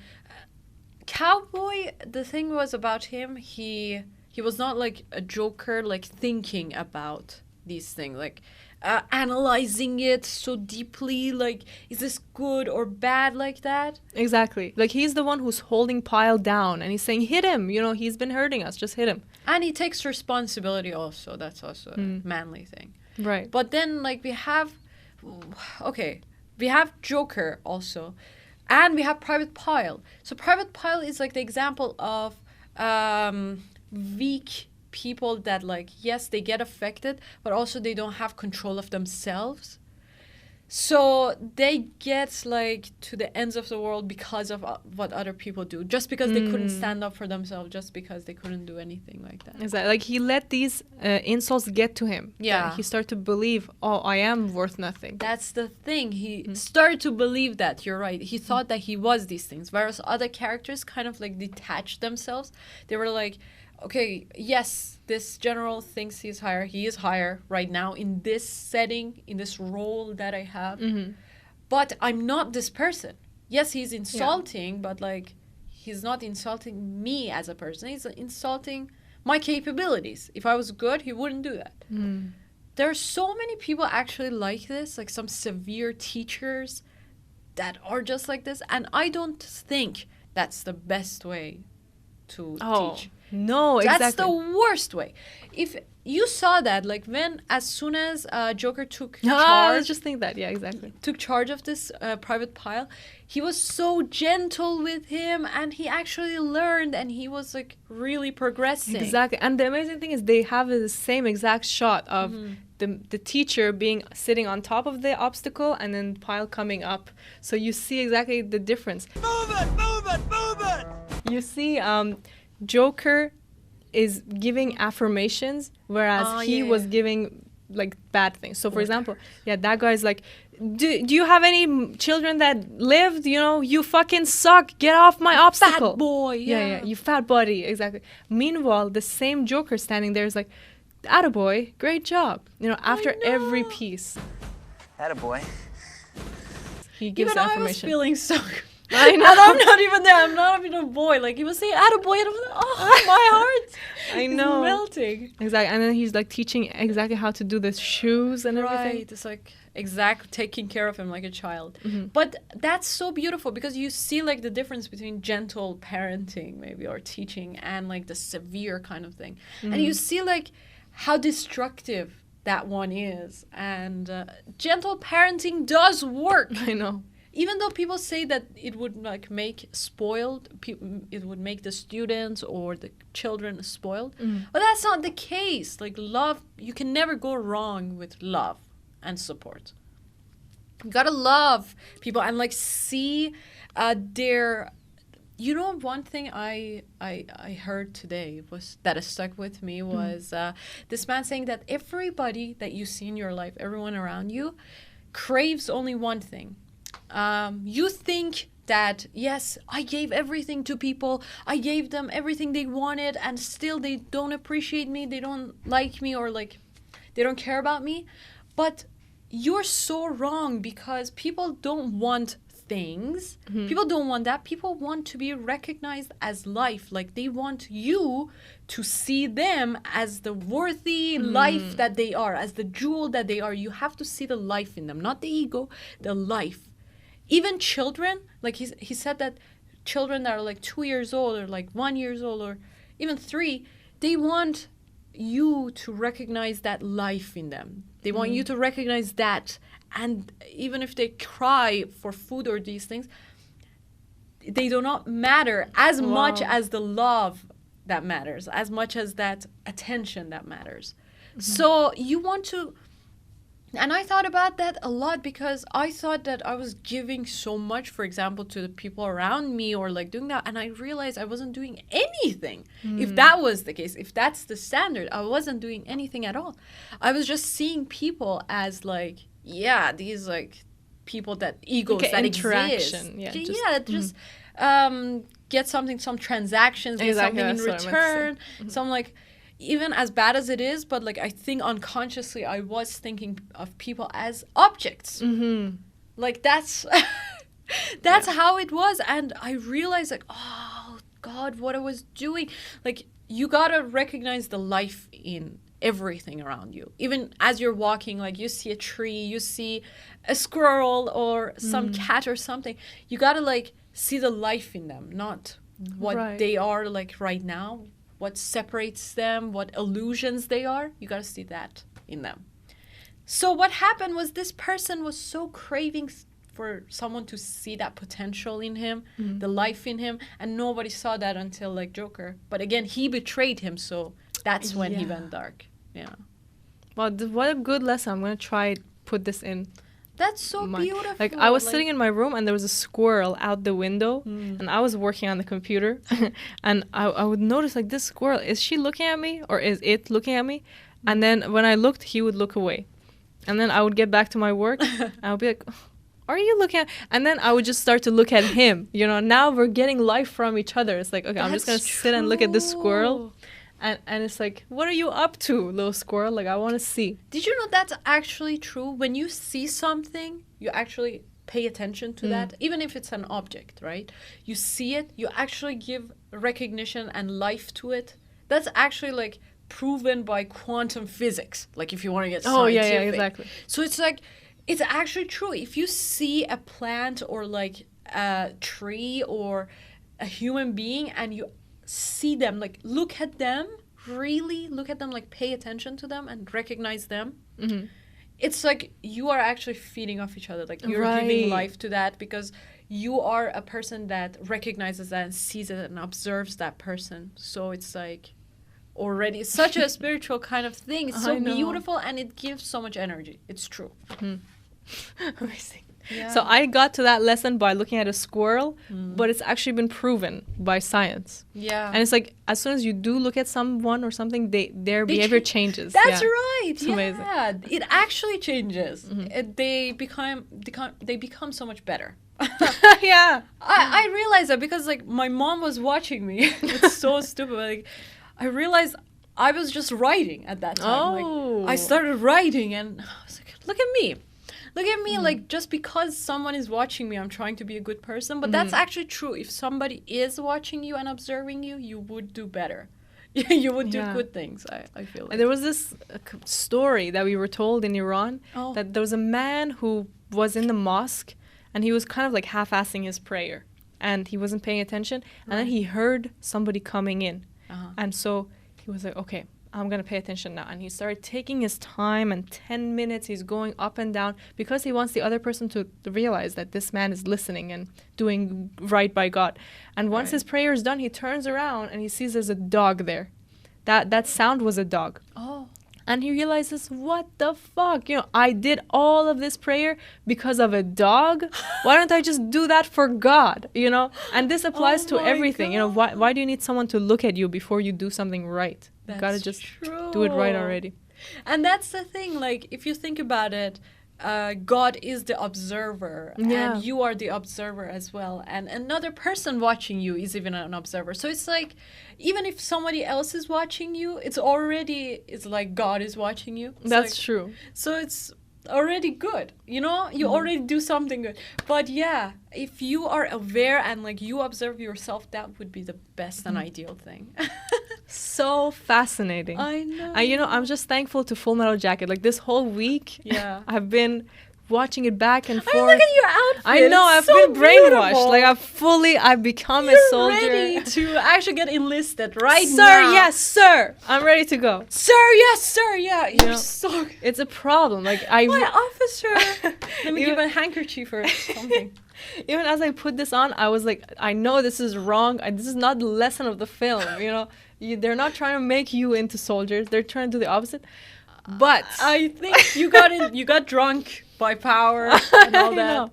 And you're also like thinking you're in the position of power and authority and you can do anything you want with it. You know what I was going to say? This is one more thing. I've been meaning to say this the whole podcast. So do you remember the character whose name is Shanasky? No. He's like, by the way, my name is Shanasky. Walter Shanasky. By the way, my name's Shanasky. Walter J. Shanasky. That's so funny though. I don't remember. Like, him, why would he even like say his name? Who cares? That's a funny name, to be honest. Like this happens when Joker is first going into battle, and he's like, "I'm looking for Cowboys platoon," and he's like, "I'm Cowboys platoon commander. Cowboys in the platoon area." Like his talking is just weird. And there's this whole scene of them walking. Oh, yeah, that one. Yeah, talking. And you're like, why? You know, this movie is amazing. So I want to understand why. Why is this long-ass scene here?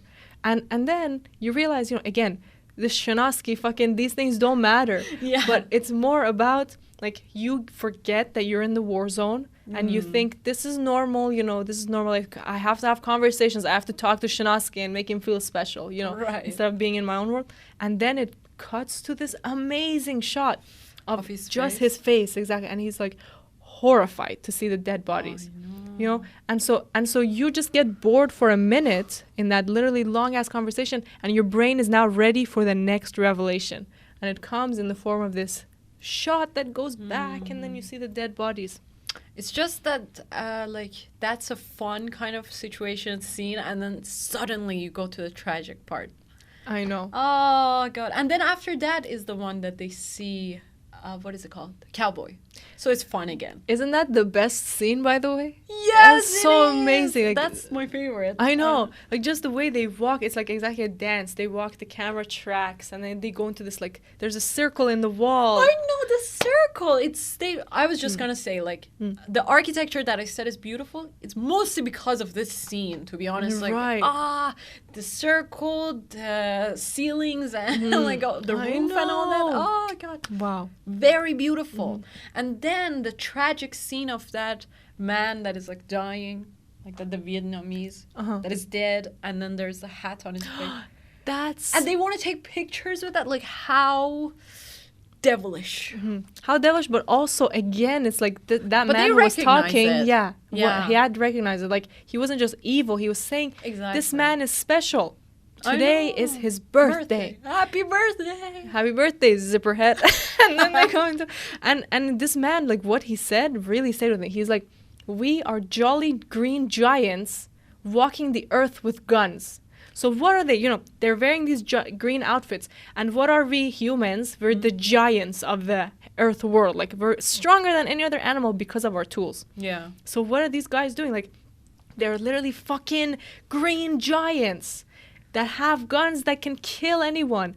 And this is like, this has become their identity now. It's like, if you imagine 10,000 years ago, there was the gorilla who was stronger than everyone else. This is them. And then he's saying, you know, these people that we've killed are so special. Like, he realizes all of this, and still he's done it anyway. He's like, I'm drunk with power. Like, I killed him, and he's a good guy, and I killed him. You know, He has a it's very insane. good quote in that scene, actually. He says something like, oh God, I'm gonna miss turn back to my world where there's no one worth killing. Yeah, I know. Like these people. It's just... Exactly like that. I love that. I love that quote. I love that line. And the fact that he recognizes that, but at the same time, it's like, I don't know what they're feeling exactly. Are they happy? I think they're numb. They're numb. They don't even feel, like, they don't understand, like, they're they don't feel the pain of what they're doing. They're just so numb by that. It's like, you know, when you do something bad at first and then you feel the shame and guilt, but then the second time you do it, there's less, and then by the third time there's no shame Then it's at just all. routine, yeah. It's routine. Exactly. So it's like, I think that's the same thing that happened here. They've done it so much and they've been conditioned so much that they just don't feel the shame and conscience anymore. Exactly. Like, do you remember the scene Cowboy is giving an interview? He's like, when we're in the Way City, this is what I thought war was going to be. This is war. Like, you see someone, you see the enemy, and you kill him. Like, this is literally what is going through their minds. They're like, you know, we knew we were coming to war, but we didn't realize that it's literally moment by moment. Like, okay, I hear noise, and I have to get my gun ready and shoot him. Wow. And so now their life is just fully, like, you know, death, stay alive or die. That's a different fight mode. or flight. Fight or flight, exactly. Exactly, they're on survival mode. Okay. And that's all that matters now, you know. Yeah. My sentence was done. But like, you know, normal everyday interactions no longer mean anything. That's right. This is their identity of, like, I have to stay alive. And that's the worst state that could happen. Here's what I don't understand, okay? Creativity comes when you are in a peaceful, calm state, when you don't have any stress, when you're not on the fight or flight mode. How come any technological advancement that we've had since, like, I don't know, the last century was because of war? How is that possible? Telephone, Wi-Fi, all these, like, everything that we think about right now that we have is because of war. Can you understand that? Like, everything. Computers are made because of war. What is it about that? How is it that even though we're not creative when we're in that kind of stress mode, still in war there is creativity? I think it comes to one thing only, one explanation I could come to, and it's that when you're, like, in the survival mode, you would do anything to survive. So you would, like, use your mind to the maximum. But then imagine like if we could create a world that is peaceful. Yeah, would creativity die? No, that would actually thrive. advance creativity. Yeah, it would thrive actually. Like imagine like right now that is, well, it's not as peaceful as it used to be. But like what, for the last 20 years or something, at least it's been pretty peaceful in the West. In the West. So we see different kinds of like a little bit softer kind of creativity, and it's so much better. I think there's more people are becoming creatives. I don't know. Right. And ChatGPT didn't come out of war. I mean, this artificial intelligence that is now growing itself. That's true. And also like imagine everybody right now is almost like a creator, kind of like they have a social media platform, they make content or something. It's like I don't know exactly how it is. Like supposedly like in that kind of state of war and stress and anxiety, there shouldn't be any kind of creativity, but somehow there is. But I think you're right, though, because when you want to live, you get this extra energy that you didn't even know. Like, for example, a mother, I don't know if this is true, but like a person can lift a car or like can fight a bear. You know, they get this adrenaline rush. They can run faster than ever because they just have to survive, or they just die. Like they just, at that moment, their heart stops.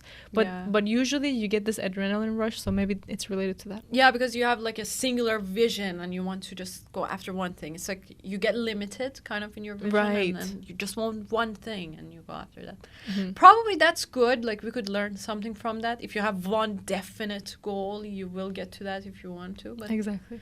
And I guess in time of war, there's also so much planning. There's always the leaders, and there's the platoon leaders and generals, and it's always law. And maybe that's what really brings people together. Which brings me to, Anna, you're now ready. You've graduated the Stanley Kubrick group of films, and you're ready to watch 2001. Thank you. Really? You think so? Last time I was so insulted by Maral. So insulted. I didn't talk to her. We didn't film for 2 months. Seriously. That's not true. But you know, it's fair. And you'll know why it's fair once you watch it. Because it's exactly like you had to go through the different levels. True. Like first you have to see what kind of filmmaker he is, what his style is, that he is like this ideas man, and it's not about feeding the mind, it's about feeding the thoughts. That's true. And so you'll see there's these shots that are like 5 minutes, and look, for example, this film starts with 5 minutes of just music, and it's black. Wow. And I always thought, like, what the fuck, Kubrick? Like, do you even watch this yourself, or did you just put that to waste our time? 5 minutes. You know, like, it's just darkness. But you have to realize, like, this is a experience. This is like But here, surreal. like already, I haven't even watched it. But look how arrogant I am. So like, I think. Okay. Now I'm analyzing that. I think again, as I said like before, it's like he talks about life. He talks about the universe. So specifically in this one, he talks about universe probably. So it's going to be like there's no time, there's no space, there's nothing here. You gotta get used to that. There's not gonna be anything that is gonna feed your mind that is so used to hits. Exactly. So sit there for 5 minutes. Imagine you are actually in my world. So you are in space right now. There's nothing, no time. Okay, you're right. Yeah, so that's you're probably ready. Why. And it's also about consciousness, which I know is a topic you love. Yeah. So gaining consciousness, losing it, and the higher consciousness. Oh my God, it's such a spiritual film. Wow. And always you're trying to understand. You know, there's his vision, and then there's the ideas that it brings to you. So this film is different than Full Metal Jacket in that it brings forward ideas, but it's your job to now piece it together. He doesn't try to say this is right. But every time you watch it, you gain these new thoughts about like it's exactly like taking a magic mushroom and like having this experience. Like it's the 2 hours. I can't wait. We gotta watch this soon. Oh my God, yeah. Well, I don't think we have time to talk about that, but maybe next episode when we talk about this one. Not next episode, but one of the episodes will be coming. And we also now, you didn't have to be graduated for this, but it's very related now. He made another film called Doctor Strangelove, or How I Learned to Stop Loving the Bomb. this is about, again, leadership, about ego, about a country who has the ultimate power to destroy another country. And then it's mainly like about this conversation around the table of like these people deciding to either end the war, like how do they end it, how do they start it. And it's, again, very funny. Nice. And it's so fascinating. That's amazing. So we'll watch that. And now that you talked about ego and all that, I realized that one thing about Jung is that he talks about collective consciousness. So, collective unconscious. So this movie, one of the big themes, one of the big ideas is the collective unconscious thing that they tap into. For example, imagine a bunch of people that gather together and you try to unconsciously like manipulate them or like feed them. Of course, Jung's idea of collective unconscious is different. It means like more ancient, something that you get like fear of spiders or darkness that you get probably from your ancestors down to you. But still, this is like, I think, one of the potential meanings of collective unconscious, that you could get a bunch of people, a mass, and then actually like they feed off each other's mind, and someone could be the lead that feeds Exactly. Yeah. It's completely about collective unconscious in every scene of like these ideas about how we were in the past. Now also applies to here, like how we were as monkeys, how we were as like animals. Right. It's all about survival and who becomes the leader of the pack. And then the same things exactly apply to us today with every conversation. That's right. And one good book to read is The Strategies of War, I think. 33 Strategies of War, again, by Robert Greene. Like, imagine, every episode we talk about his books.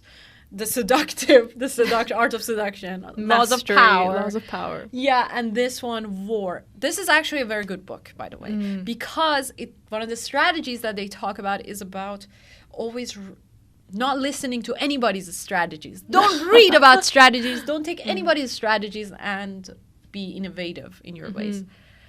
I would have loved to see something like that here, but they, of course, don't focus on characters in the movie to see like them strategizing. But it's like, it's 1 hour and 56 minutes of these ideas. Exactly. And you more and more realize like it's every film could be different, and it could be giving a completely different message. And just with the way that it's made, those messages are coming across. Exactly. So it's special. And well, the ending of the movie is kind of like ambiguous, kind of. No, it's so sad. I wanted to see something. Mickey Mouse. You know what I wanted to see? I wanted to see like what affected him. Like, I don't know. I didn't want him to kill her, first of all. I don't know why. I just thought that at that moment, because they focused on his face so much, they focused on him. I thought that would be the moment that he would realize, yeah, I would choose peace instead of like killing. That I'm conditioned to. But again, Kubrick is more about practicality and reality, so that's not going to happen again. To be fair, though, the woman was saying, shoot, well, the girl, she's 12. She's like, shoot me, end my misery now. I've done my job. I think he was doing a favor then. Exactly. Because they weren't going to save her. They're not going to fucking take her to the doctor. No. Also, she's been hit by machetes multiple times. Right. So she's a goner, but like she's in pain. So really, Joker did a service at that point. I see. And now he's realizing, what can a service be? Like, I can't believe that killing a person can actually be considered a service. That's right. Is it even a service? Is it not?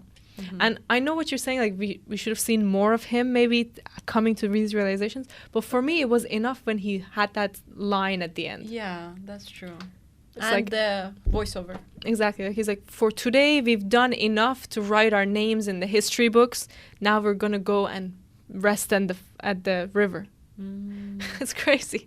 Like it's in the simplicity, it's like the meaning of life is in these few sentences. That's true. Wow. And it ends like, I think the very last sentence of the film is, I am not afraid anymore. And then they go into this Mickey Mouse song, which reminds you, like, these are kids, wow. They're just like me and you. Like, they used to sit at the television and watch Mickey Mouse and go, who's the leader of the Nana family? And then now they're in the war, they have guns, and they're like having to follow a leader or not. And but see they're these kids. Horrors, at that young age. Probably like they're 18 or 20 or something. Exactly. At most. And they're exactly in a world of hell. Like he says that, but literally it's fires everywhere. It's just burning and they're walking in the darkness. Wow. Yeah. It's a special film. Exactly. And that was such a wonderful movie. Thank you so much for introducing this movie to me, recommending it. Thank you for watching it. It was a hard watch, I agree. Like, I know it had funny parts, but it's a hard, like, just psychologically. Definitely, it's worth it. If you can learn some good lessons from it, absolutely. And if it's from Kubrick, then it's a must watch. I know. Yeah, like, I literally was... the whole week I was like, should I watch this? Should I do something else? And even I started to watch 2001 at some point. I was like, I Kubrick, I like what you have to say. I really do. I think it's worth it. But this film is so much about violence and war. I don't want to. But then as soon as you press play, you're like, okay, I'm in, take me. Because it's masterful. As you say, it's happy, sad, happy, sad. It's not just like, look at this horror. Oh, yeah, exactly. And I love this actor, Lee, I think. I don't know what's his last name. He was an actual Marine Corps, I think, leader or something. Yeah. And that's why he's so natural. Like, you see a monologue of him. For how many minutes is that? I don't even know. Like, 5 minutes? 2, 3? Yeah. What? He's just talking and blurting out these insults. And it's like a one shot too, So he just doesn't even stop. Exactly. He's just going at it. And I think we got to replicate that. Are you ready for that? Yes. I don't even know how it was. I'll just start braiding you. Okay. How tall are you, Private Anna? I don't even know, sir. 150, 165, sir. Do you think I'm your mother? No, Private sir. Anna? Then don't fucking say no to me. Say sir. Yes, sir. Why is your hair so greasy, Private Anna? I don't know, sir. When was the last time you showered? Yesterday, sir. Do you think I'm cute? No, sir. Then don't fucking say no to me. Say sir first. Say sir, no sir. Sir, no, sir, sir. Do you think the Virgin Mary is a real asshole? Yes, sir. Did you just say that to me, Private Anna? Yes, sir. I think that your mother should have never given birth to you, Private Anna. No, sir. I think you could be a modern masterpiece because of how ugly you are. Yes, sir. Like, imagine... What the hell? Okay, and I'm laughing too. You gotta comment on my laughing. Yeah, I know. Do you think I'm funny? No, Anna? Sir. No, sir. Then wipe that disgusting grin off your face. I can't, sir. I will teach you. I will rip your asshole open. And I will teach you by the numbers. Yes, sir. Do you think the people outside are worried about what we're saying right now? Yes, sir. Do you think they have watched Full Metal Jacket? No, sir. Do you think that we should tell them to watch Full Metal Jacket? No, sir. We have to keep it a secret. We have to gatekeep, sir.